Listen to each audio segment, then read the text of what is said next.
Yes, welcome back to yet the first episode of this year, 2026. A happy new year to you. A happy new year to everyone that is listening to this podcast. This is Bezos Chibozi, still here, and I thank God that we have made it to the new year. This is going to be our 2026 first episode, and definitely the title is always around the new year. Personally, I will call it the revival. Not the reset, but a reawakening. Because that's what we need in 2026. Most people do not need a new year. They need to start seeing things in a new way. And that's why I believe this episode will be very useful to whoever will listen to it. This is not a New Year's resolution episode. It's not a goal list. It's not about vision boards. No pressure to become a different person overnight. This is about something deeper. It's about revival. As the year ended of 2025, I happened to have attended a revival week. And it helped me end the year in a more of a calmer sense, that I had to believe everything was in the hands of God and God was going to change the path of how 2025 was going. I would not call it a very good year, but I'll say it's a year I went through. And for every year that you go through, you only thank God that you went through that earlier. And that's something that I want to thank God for always. So yes, why I call it a revival, not a reset, is because a reset assumes that there is something broken. And most people are not broken. Most people are just numb and distracted, overloaded and tired of pretending that they are fine. Personally, I'm that. I'm a little bit distracted. I feel overloaded, yet I'm doing nothing. And I also feel I'm tired of pretending that I'm fine. Revival is different. Revival is when your curiosity comes back. Revival is when that hunger returns. Revival is when your thinking sharpens. Revival is when you remember what actually matters. To me, 2026 isn't asking you to reinvent yourself. It is asking you to wake up. Wake up mentally, to be woke. And that's why I call it revival. You know, there is this uncomfortable truth. People are busy, but they are not intentional. People are informed, but they are not clear. People are connected, but there is no grounded connection. You see, we scroll more than we reflect. We consume more than we create. And we react more than we think.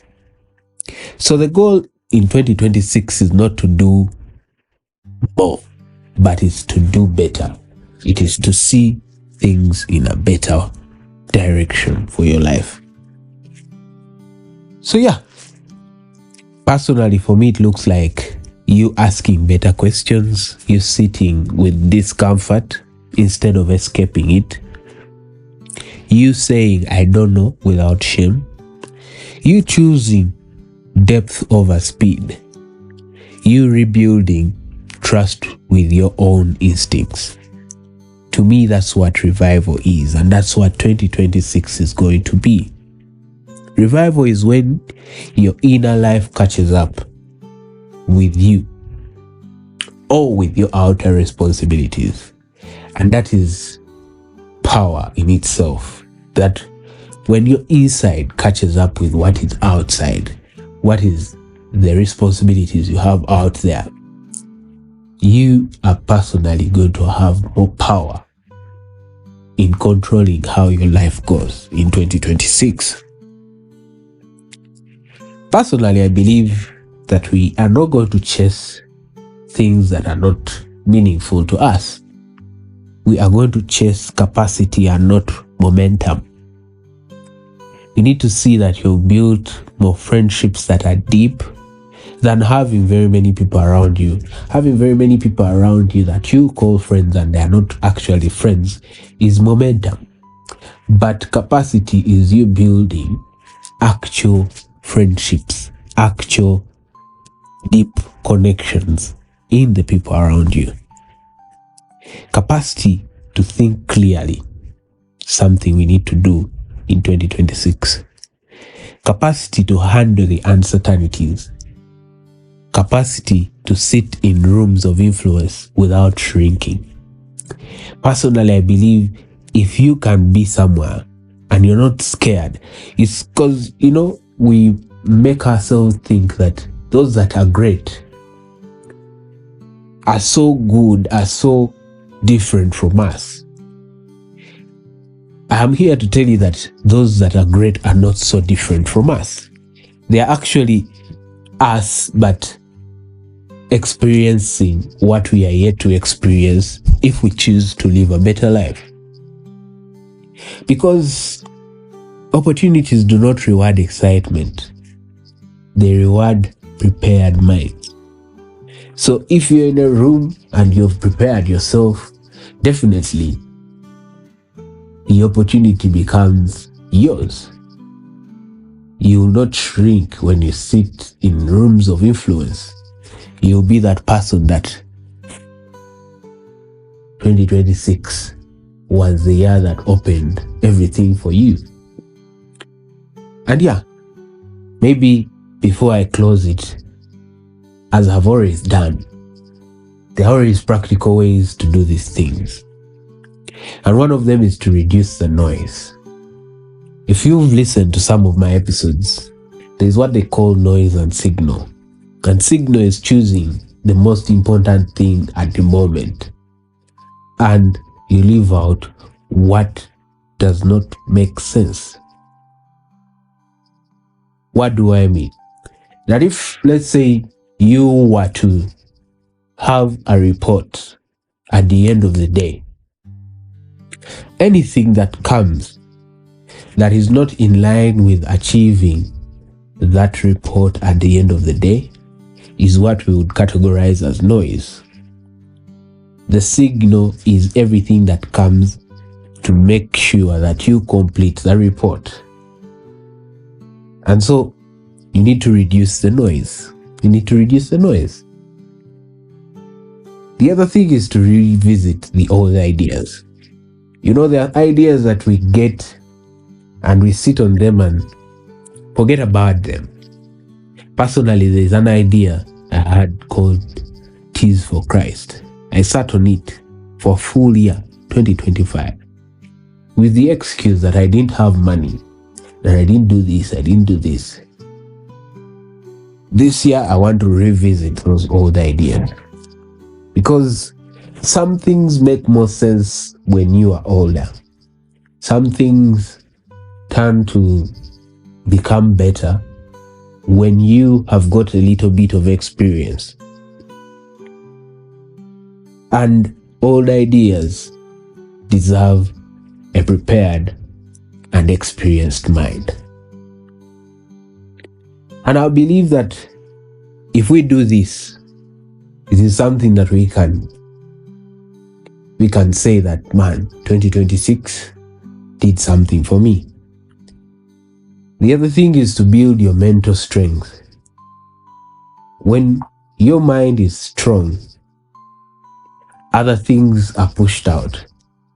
When your mind knows that this is laziness, it will build an infrastructure to ensure that you're not lazy anymore. They call them mental margins. Things that trigger you to remember, this looks like laziness. This looks like I'm diverting away from my goal. This looks like this and this and this. You need to also invest in conversations that stretch you. Personally, I believe that if no one challenges your thinking, you are stagnating. And you need to know when someone is doing it out of good faith. Someone is doing it to better you. Personally, there's someone that I talk to every month, I believe, just to pick their mind, because they are the kind of person that will always challenge how I'm thinking. But also, I will also say my father does the same. But because he's a parent, there are some things that we take to be like as if they are protecting you. So you may not take it so much. You may say, maybe he's just telling me that so that I protect myself from the danger that comes ahead, and you miss out the bigger picture. The other thing is to be honest about what no longer fits you. Growth requires subtraction. You need to remove a few things so that you have the one thing. And yeah, that is what matters in 2026. This podcast is going to be here for you. It's not going to be quick motivation. It's not going to be surface level self-help or trending talking points, because I would have chosen to do that. But it's going to be more about you thinking clearly in this noisy world. It's going to be about you navigating life with intention and building the inner structure before the outer success. This is more of a thinking space, a clarity space, and now even a revival space. 2026 doesn't need to impress anyone, but only impress you. Only restore your perspective. Because if this year helps you think straighter, move slower, live a life that is deeper, then that will have become revival. So I want to welcome you to 2026, and I want to thank you for tuning in even this year. This is Bezos Chivozi. Let's stay awake. Let's keep striving. Let's keep moving forward. Otherwise, thank you for listening. See you soon. Yeah, you're going to realize that I'm going to change the podcast cover a bit, but that's because we are switching into another year, and each year has its own color for what cover it is. Thank you for listening. See you soon. Happy New Year. Happy everything. Happy Revival Year 2026.